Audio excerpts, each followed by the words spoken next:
29 सितंबर से 25 नवंबर तक आसमान में दिखेंगे दो चांद। अंतरिक्ष में होगी इतिहास की सबसे दुर्लभ घटना। मगर क्यों वैज्ञानिकों को सता रहा है इस चांद का पृथ्वी से टकराने का डर? और क्या है इस अनोखे चंद्रमा का महाभारत से कनेक्शन? जी हां दोस्तों, इसरो और नासा के वैज्ञानिकों ने एक नए चांद की खोज की है जो हमारे चंदा मामा की तरह ही पृथ्वी के चक्कर लगाएगा। हालांकि ये चांद बस कुछ दिनों का ही मेहमान है, जिसके बाद ये सौर मंडल के अपने सफर में आगे निकल जाएगा। वैज्ञानिकों ने इस नए चांद का साइंटिफिक नाम PT5 रखा है, लेकिन इसे मिनी मून के नाम से पुकारा जा रहा है। लेकिन अचानक से अंतरिक्ष में ऐसी तो क्या उथल पुथल हुई कि पृथ्वी की कक्षा में एक नया चांद आ पहुंचा। इसका 5000 वर्ष पहले हुई महाभारत से क्या कनेक्शन है? और क्या ये चांद पृथ्वी पर क्रैश करके भयंकर तबाही मचा सकता है?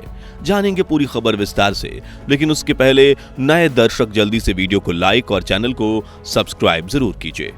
दोस्तों, हम जिस मिनी मून की बात कर रहे हैं वो असल में एक एस्ट्रॉयड या क्षुद्र ग्रह है जो दिखने में काफी हद तक हमारे चंद्रमा जैसा है। और इतिहास में ऐसा पहली बार होने वाला है जब कोई क्षुद्र ग्रह पृथ्वी की कक्षा में आकर हमारे नेचुरल सैटेलाइट चांद की तरह ही ग्रह के चक्कर लगाएगा।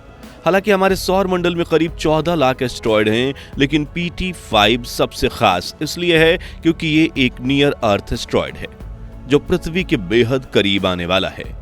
एस्ट्रोनॉमर्स ने इस चंद्रमा को पहली बार 7 अगस्त के दिन खोजा था। जी हां, इसे दक्षिण अफ्रीका में स्थित asteroid terrestrial impact last alert system यानी कि एटलस टेलीस्कोप में देखा गया था। उस वक्त ये एस्ट्रॉयड तेजी से पृथ्वी की तरफ बढ़ रहा था, जो देख वैज्ञानिक दंग रह गए और उन्होंने इस पर रिसर्च करना शुरू किया। और जो जानकारी सामने आई उसने पूरी दुनिया को हैरान कर दिया। दरअसल सूर्य के गुरुत्वाकर्षण की ऑर्बिट में आगे बढ़ते हुए एस्ट्रॉयड 29 सितंबर के दिन पृथ्वी से मिलने वाला है। और जैसा कि आप जानते हैं कि पृथ्वी की अपनी ग्रेविटी है जो इस क्षुद्र ग्रह को खींचते हुए अपनी कक्षा में स्थापित कर देगी, जहां एस्ट्रॉयड अगले 25 दिनों तक चंद्रमा की तरह ही पृथ्वी की परिक्रमा करेगा और 25 नवंबर के दिन पृथ्वी की कक्षा छोड़कर अपने रास्ते में आगे निकल जाएगा, क्योंकि ये घोड़े के नाल के आकार की कक्षा में पृथ्वी का चक्कर काटेगा और एक पॉइंट पर पृथ्वी से दूर निकलकर यहाँ की ग्रेविटी को छोड़ देगा और अपने सफर में आगे बढ़ जाएगा। इसलिए वैज्ञानिकों ने इस एस्ट्रॉयड का नाम मिनी मून रखा है, क्योंकि अगले 1 महीने तक हमारे चंद्रमा की मोनोपोली को खत्म करने वाला है। दोस्तों, इस मिनी मून का व्यास 11 मीटर है, जो एक सिरे से दूसरे सिरे तक लगभग 2 जिराफों के बराबर है, जो वैसे तो हमारे चंद्रमा से काफी छोटा है, लेकिन इसका आकार एक तरह से चंद्रमा जैसा है। आपको बता दें कि पृथ्वी का गुरुत्वाकर्षण अक्सर छोटे क्षुद्र ग्रहों को उसकी कक्षा में खींच लेता है, जिससे वह अस्थायी रूप से छोटे चंद्रमा बन जाते हैं। शोधकर्ताओं ने इस मिनी मून को अस्थायी रूप से पकड़ी गई मक्खी का नाम दिया है। अब अगर सवाल ये है कि इस चंद्रमा का महाभारत से क्या कनेक्शन है, तो इसे लेकर इसरो के नेत्र प्रोग्राम के हेड डॉक्टर अनिल कुमार ने बताया कि PT5 अर्जुन एस्ट्रॉयड बेल्ट से आया है, जो पृथ्वी जैसी कक्षा में ही सूर्य की परिक्रमा करता है।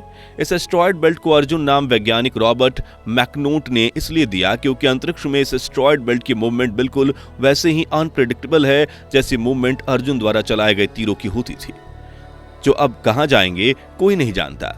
वहीं अर्जुन एस्ट्रॉयड बेल्ट पृथ्वी के बेहद पास है, इसलिए इसमें से निकलकर कई धूमकेतु और क्षुद्र ग्रह पृथ्वी की तरफ आते रहते हैं। अब वैसे तो पृथ्वी का सिर्फ एक नेचुरल सैटेलाइट चंद्रमा है, लेकिन आप में से काफी कम लोग जानते होंगे कि पृथ्वी के आसपास कई क्वासी सैटेलाइट्स हैं या आभासी उपग्रह भी मौजूद हैं, जिन्हें लक्षण चंदा मामा जैसे ही हैं। इनमें से एक है कामो ओलेवा, जो पृथ्वी के साथ साथ चलता है। इससे ऐसा लगता है कि अब पृथ्वी की परिक्रमा कर रहा है, जबकि असल में यह सूर्य की परिक्रमा कर रहा है। इसे 2016 में खोजा गया था। इसका व्यास लगभग 130 से 330 फुट है, जो अमेरिका में के स्टैच्यू ऑफ लिबर्टी के आकार के बराबर है। इसी तरह कई धूमकेतु और एस्ट्रॉयड पृथ्वी की तरफ आते हैं और जिनमें से कुछ पृथ्वी अपनी कक्षा में खींच लेती है, जैसे कि अब PT5 को खींचने वाली है। यहाँ गौर करने वाली बात यह है कि मिनी मून के पृथ्वी की कक्षा में एंट्री और एग्जिट को लेकर कुछ वैज्ञानिक चिंतित हैं, क्योंकि इस प्रोसेस में कई बार पृथ्वी का गुरुत्वाकर्षण बल इन स्पेस ऑब्जेक्ट्स को धकेल कर फेंक देता है और अगर ऐसा हुआ तो यह पृथ्वी पर क्रैश कर सकता है। हालांकि वैज्ञानिकों के मुताबिक ऐसे होने के चांस 1% से भी कम है, क्योंकि मिनी मून पृथ्वी की सतह से 2.6 मिलियन किलोमीटर ऊंची ऑर्बिट में परिक्रमा करने वाला है और अगर वो क्रैश होकर पृथ्वी के वातावरण में दाखिल होता भी है तो वातावरण का घर्षण ही उसे जलाकर राख कर देगा। कुल मिलाकर 29 सितंबर से 25 नवंबर को पृथ्वी को नया चंद्रमा मिलने वाला है, जो 25 नवंबर के दिन पृथ्वी की कक्षा से निकलकर सूर्य की कक्षा में लौट जाएगा। हालांकि 9 जनवरी 2025 के दिन एक बार फिर पृथ्वी के बेहद करीब आएगा, लेकिन उसके बाद हमेशा हमेशा के लिए दूर चला जाएगा। दोस्तों, मिनी मून को लेकर अगला सवाल जो इसके बारे में जानने वाले हर इंसान के मन में उठ रहा है वो है कि क्या हम मिनी मून को अपनी आंखों से देख पाएंगे? तो इसका जवाब है नहीं, जिसके पीछे 2 मुख्य कारण हैं।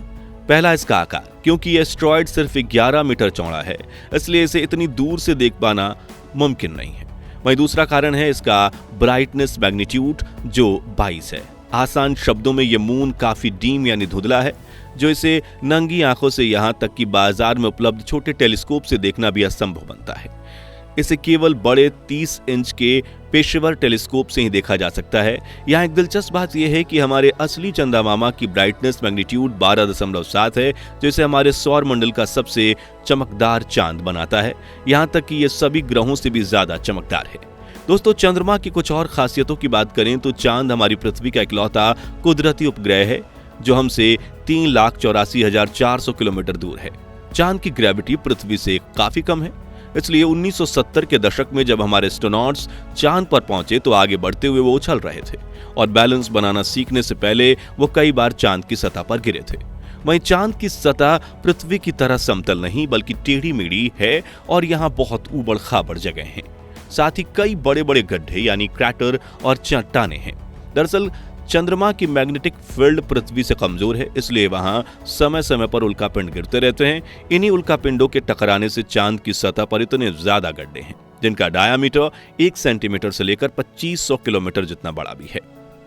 लेकिन इनमें से जो गड्ढे सबसे बड़े और सबसे पुराने हैं, विशेषज्ञों के मुताबिक उन क्रैटर्स में पानी और अन्य खनिजों के भंडार छिपे हो सकते हैं, क्योंकि करोड़ों सालों पहले ही यही उल्कापिंड पहली बार पृथ्वी पर पानी और जरूरी खनिज लेकर आए थे, जिनकी वजह से पृथ्वी पर जीवन संभव हुआ था। ऐसे में अगर इन गड्ढों में उल्कापिंड गिरे हैं तो वो कुछ ना कुछ रिसोर्स तो जरूर लाए होंगे जो इन क्रैटर्स की काली परछाई के नीचे छिपे हुए हैं। चांद की मिट्टी यानी लूनर सॉइल बिल्कुल ज्वालामुखी से निकलने वाली राख जितनी ही पतली है और इसका रंग भी पृथ्वी की मिट्टी से ज्यादा डार्क, बिल्कुल सीमेंट की तरह होता है।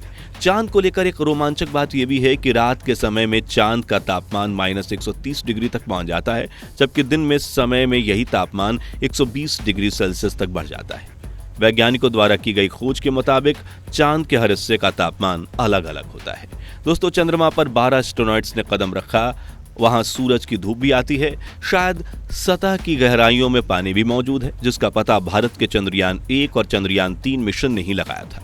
और यह अंतरिक्ष में हमारा सबसे करीबी ऑब्जेक्ट भी है, इसलिए नासा, इसरो और यूरोपियन स्पेस एजेंसी समेत कई प्राइवेट स्पेस कंपनीज भविष्य में चंद्रमा पर ह्यूमन कॉलोनी बनाने की दिशा में काम कर रही है, जिसके लिए नासा ने अपने आर्टेमिस मून प्रोग्राम को भी लॉन्च किया है, जिसमें पहली बार चांद पर रखने के 60 सालों बाद एक बार फिर इंसान चांद पर अपने कदम रखेगा।